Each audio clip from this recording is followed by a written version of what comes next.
Nuclear పవర్తో Pakistan అటు ఇరాన్కి support ఇస్తుంటే సౌదీకి support ఇస్తుంటే సౌదీ దాని రిచెస్ట్ పవర్ఫుల్ వెపన్ ఏంటి అంటే మనీ. సో రిచెస్ట్ కంట్రీగా ఉంది కాబట్టి ఆ రిచెస్ట్ కంట్రీగా ఉన్నటువంటి సౌదీ పాకిస్తాన్తో జత కట్టింది. సో తమని తాము కాపాడుకోవడం కోసం సౌదీ పాకిస్తాన్తోనే కాదు ఇంకా ఏ దేశాలతో ఒప్పందం కుదుర్చుకున్నా ఇటువంటి అగ్రిమెంట్స్ ఎన్ని సైన్ చేసినా తమ దేశ రక్షణకి అంటుంది సౌదీ. మొన్న కొన్ని ఆత్మాహుతి డ్రోన్లతో ఇజ్రాయెల్ అటు పెద్ద మొత్తంలో ఇరాన్పై దాడి చేసింది.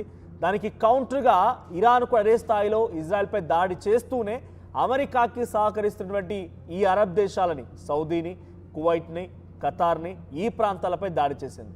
ఈ క్రమంలో సౌదీ పైన కూడా ఇదే రకమైనటువంటి దాడి చేయడంతో అటు ఇరాన్ ఒక్కసారిగా సంచలనంగా మారింది. సో పాకిస్తాన్ ఇప్పుడు ఇరాన్ హెచ్చరిస్తోంది, మా దగ్గర న్యూక్లియర్ పవర్ ఉంది, we are in defence agreement, be careful అంటూ హెచ్చరిస్తోంది. ఇప్పుడున్న సిచ్యువేషన్లో డైరెక్ట్ యుద్ధంలోకి దిగుతారా లేదా అనేది ఒక క్వశ్చన్ మార్కే. కానీ సౌదీకి మాత్రం ఎక్స్టెండెడ్ సపోర్ట్ ఇవ్వడానికి పాకిస్తాన్ సిద్ధమైంది. Because of strategic mutual defence agreement ఉంది కాబట్టి తమ దేశంపై తమ రెండు దేశాల్లో ఏ ఒక్క దేశాన్ని ఇబ్బంది పెట్టినా అక్కడ అటాక్ జరిగినా రెండు దేశాల రంగంలోకి రావాలి. పాకిస్తాన్ దగ్గర న్యూక్లియర్ పవర్ ఉంది, అటు సౌదీ దగ్గర మనీ పవర్ ఉంది. ఈ రెండు జత కావాలన్నట్టుగా వారిద్దరు జత కూడారు. సో ఇద్దరి మధ్య ఇప్పుడు డిస్కషన్స్ హాట్ టాపిక్గా మారుతున్నాయి. So Pakistan answer to the attack of Iran is that I made them understand that we have defence agreement. నేను వాళ్ళకి అర్థమయ్యేలా చెప్పాను, మా దగ్గర డిఫెన్స్ అగ్రిమెంట్ ఉంది అని రకంగా ఇషాక్ దార్ స్టేట్మెంట్ పాస్ చేశారు. సో ప్రెజెంట్ అయితే పాకిస్తాన్ డైరెక్ట్గా యుద్ధంలోకి దిగుతుందానంటే ఒక స్ట్రాటజికల్ డిఫెన్స్ అగ్రిమెంట్తో దిగుతుందా అనుకుంటే కనుక డైరెక్ట్ అటాక్కి దిగే అవకాశం లేదు. బికాజ్ ఇటువైపు నుంచి పాకిస్తాన్ కనుక సౌదీపై అటాక్ చేస్తే ఇరాన్పై అటాక్ చేస్తే సౌదీకి సపోర్టివ్గా ఆఫ్ఘనిస్తాన్, బలూచిస్తాన్ నుంచి వేరుపాటువాదం పాకిస్తాన్ని ముక్కలు చేస్తోంది. పైనుంచి ఆఫ్ఘనిస్తాన్ అటాక్ చేసే అవకాశం ఉంది. ఆఫ్ఘనిస్తాన్ పాకిస్తాన్ మరి యుద్ధం ఇంకా కొనసాగుతూనే ఉంది. ఇప్పుడు పెద్ద మొత్తంలో 1:many ఇరాన్ వర్సెస్ మెనీ కంట్రీస్గా ఉంది కాబట్టి ఇష్యూస్ అంతా కూడా ఇరాన్ వైపుగా మరలిపోయాయి. కానీ పాకిస్తాన్ ఆఫ్ఘనిస్తాన్ యుద్ధం ఇంకా కొనసాగుతూనే ఉంది, వార్ ఎక్స్చేంజ్ జరుగుతూనే ఉంది, వెపన్ ఎక్స్చేంజ్ జరుగుతూనే ఉంది. ఈ క్రమంలో బలూచిస్తాన్ బలపడిపోవచ్చు, ఆఫ్ఘనిస్తాన్ మళ్ళీ పాకిస్తాన్పై దాడి చేయవచ్చు.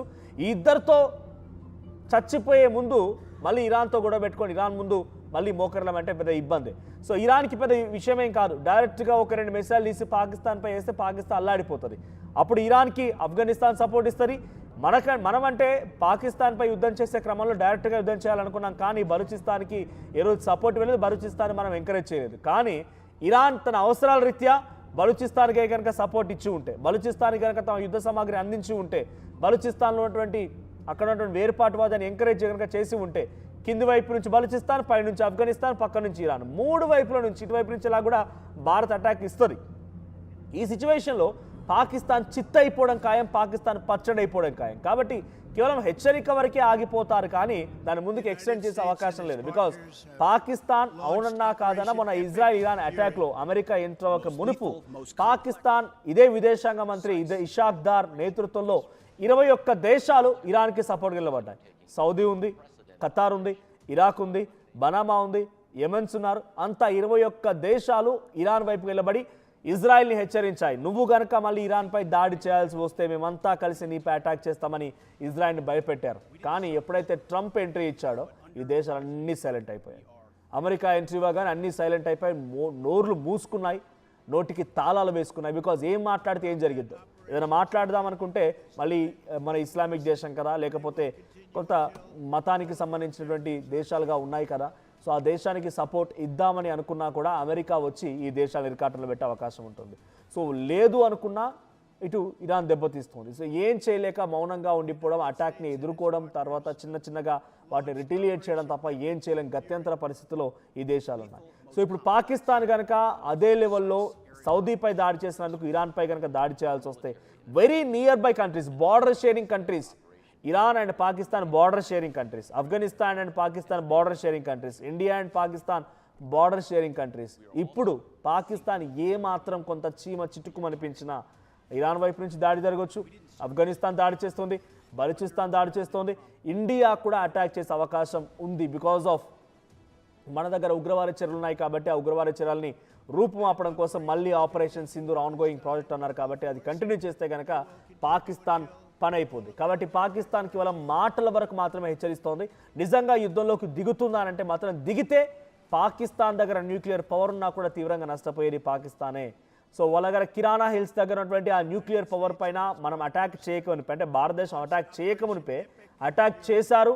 ఇక్కడ న్యూక్లియర్ రియాక్షన్ స్టార్ట్ అయిపోయింది, రేడియేషన్ స్టార్ట్ అయిపోయిందని చెప్పినటువంటి పాపిస్టి పాకిస్తానీలు వాళ్ళు సౌదీకి సపోర్ట్ చేసి వాళ్ళ దగ్గర న్యూక్లియర్ పవర్ను ఉపయోగిస్తారా?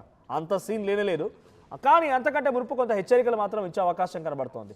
సో పాకిస్తాన్ ఎంట్రీ ఇస్తుందా ఇవ్వదా? ఒకవేళ పాకిస్తాన్ కనుక ఇరాన్పై అటాక్ చేస్తే, ఈ యుద్ధంలో ఎంట్రీ ఇస్తే భారత్ పాకిస్తాన్ని ఢీ కొట్టాలా? పాకిస్తాన్ ఇదే అదునుగా చూసి భారత్ పాకిస్తాన్ని మట్టుబెట్టాలా?